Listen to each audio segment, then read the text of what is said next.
Welcome back, Sethbling here. Today I'm going to show you 3 designs for different types of question mark boxes from Mario. So first I'm going to show you the designs, and I'll show you all the redstone over here. Just don't pay attention to the redstone for now. I'll go over that in a minute. So the first design here is a mushroom box. So if I jump, now there's a mushroom up here. There wasn't one before. And I can pick up the mushroom and kind of become Big Mario. You can see I got the speed effect that looks kind of cool in sync with the music. Now if I hit the box, it just makes the kind of a wooden sound, so it doesn't do anything anymore.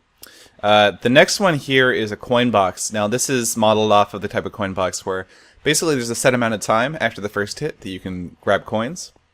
So let me go ahead and grab as many coins as I can. Yeah, so I got 7 coins before it ran out, and now it makes that wooden sound. And then the last one here is a vine. You can see there's a cloud way up there. Cloud. And this is a vine question mark box. So I'll hit this, and we get the vine that grows up, and it, of course, vines take some time to reach their destination. Now I have jump boost, so I can actually jump up here, and I can climb the vine and get up to the cloud. So these are the 3 different types of question mark boxes. Now let me talk about what sort of redstone goes into this. Alright, so first of all, we've got this command block over here. This gives jump boost level with amplifier 3 for an hour. So this is what I was using to get the nice jump boost effect where you can jump on top of these platforms even though they're 3 blocks off the ground. Okay, so what's going on? Let's start out with probably the simplest one right here. This is the one where we got 7 coins out of the box. And this one doesn't require any MC edit at all to make. So I have some maps here. These are maps and item frames. I used an external program, but you could actually make these maps just, you know, on the ground and whatever. I've actually done other videos on how to do that. So what's going on here is there's a very fast loop here. So this clock pulses every 2 redstone ticks, and but you can, so basically I have a command block here that's testing if the player has jumped right underneath the block. So it's testing if their coordinates equal something like -9, 12, 65, -11, 27, or something like that. And so I have 2 of these. They actually have the exact same command as the test4 command here. And the reason I did that is because, like I said, this clock pulses every 2 redstone ticks, but I want to check every redstone tick. So every 1/10 of a second I'm checking. So these do the exact same thing. Now you'll notice in the test4 command, I have the 3 coordinates, -9, 11, 65, -11, 26. This 65536 is the radius to check for. It's the radius from those coordinates. And that sounds like a really large number. This is actually an idea from Last Username. He's the creator of Hoodoo. He's a custom map maker. Cool guy.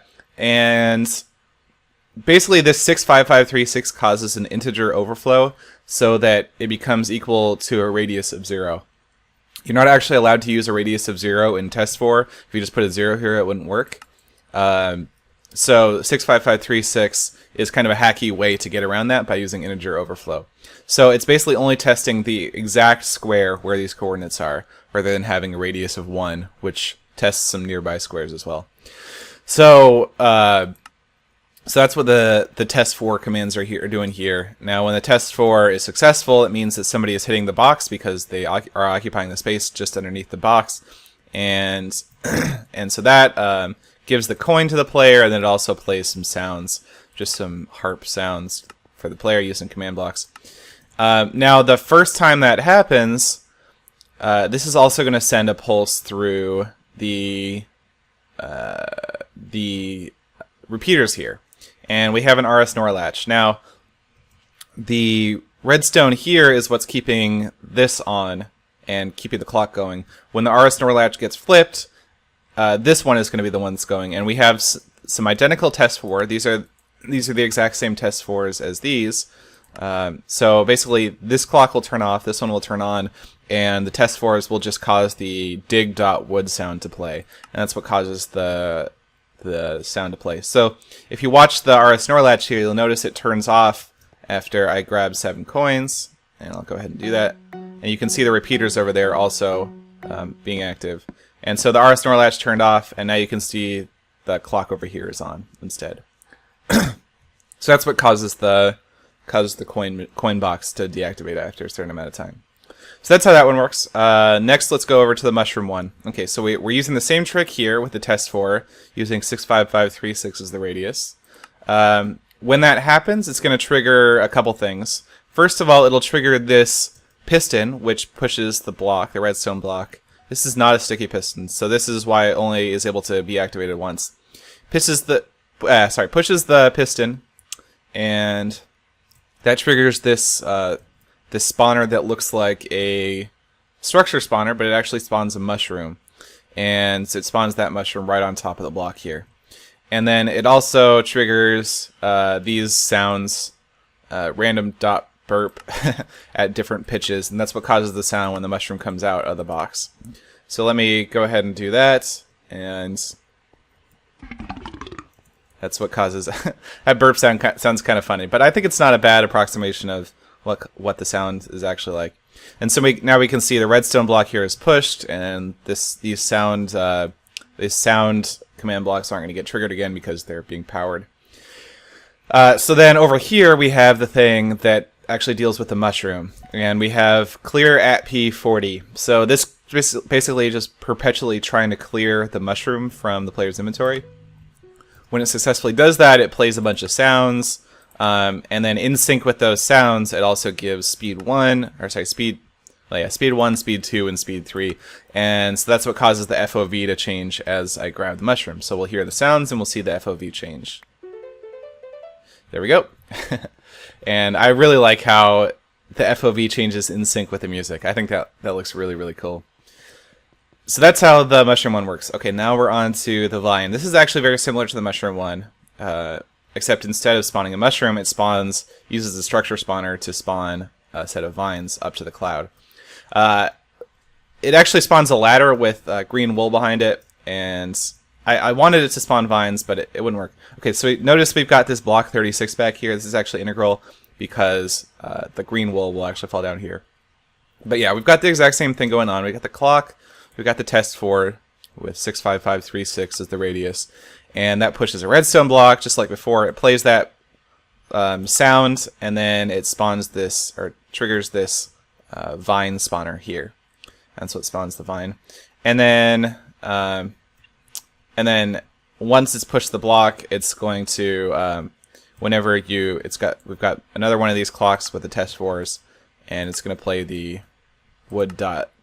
dig.wood. So I hit this, and we're going to see the vines spawn in. Let's take a look.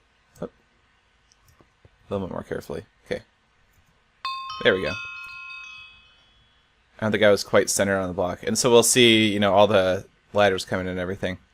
So the block 36 back here is what all the green wool was resting on when it came down. And then we kind of spawned glass and then spawned the ladders in. And we can climb this. Like I said, I wanted to spawn vines. Actual vines, because we have vines in the game, but it just wasn't working. The vines, for whatever reason, when you have falling sand that's got the block ID of vines, it just won't land correctly, and it just didn't work. So this is what we got, and then you'll notice if I hit the block again, it makes that sound as if the block has nothing in it. So that's how this stuff works. It's pretty cool. Feel free to use this if you're making a Mario map. Again, I'm sure people will be assuming that because I'm showing Mario-type stuff that I'm making a Mario map. I'll let you make your own conclusions.